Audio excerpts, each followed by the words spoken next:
नमस्कार मित्रांनो, मोहन विष्णू जोशी रंगमंचावरील अनेक चित्रपटातील एक प्रसिद्ध मराठी अभिनेते आहेत. ते मराठी नाट्य परिषदेचे अध्यक्षही होते. मोहन जोशी यांचा जन्म कर्नाटकमधील बंगळुरूमध्ये झाला. त्यानंतर पुण्यामध्ये ते आले आणि त्यांचे पूर्ण शिक्षण पुण्यातच झाले. पुढे त्यांनी अनेक एकांकी नाटके केली. सवत माझी लाडकी हा त्यांचा पहिलाच सुपरहिट चित्रपट ठरला. त्यानंतर त्यांनी पुन्हा कधी मागे वळून पाहिले नाही. अनेक हिट मराठी हिंदी सिनेमे चित्रपट त्यांनी दिले. तर मित्रांनो, अशा या महान कलाकाराच्या पत्नी कोण आहेत आणि त्या काय करतात याविषयी आज आपण जाणून घेऊया. मोहन जोशी यांच्या पत्नीचे नाव ज्योती कोपरकर असे आहे.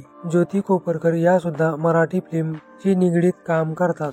त्या निर्मात्या आहेत. गौरी नंदन असे त्यांच्या प्रोडक्शनचे नाव आहे. या प्रोडक्शन हाऊसच्या साहाय्याने त्यांनी अनेक मराठी चित्रपट नाटकांची त्यांनी निर्मिती केली आहे.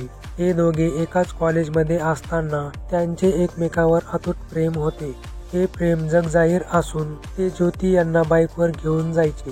पुढे त्यांनी 1969 मध्ये लग्न केले आणि ज्योती कोपरकर या ज्योती जोशी झाल्या. या दोघांचा प्रेमविवाह आहे. तर मित्रांनो, असे हे अनेक पुरस्कार प्राप्त गुणी कलावंत मोहन जोशी यांच्या पत्नीविषयी दिलेली माहिती तुम्हाला कशी वाटली आम्हाला कमेंट करून नक्की सांगा आणि चॅनलला सबस्क्राईब नक्की करा. धन्यवाद.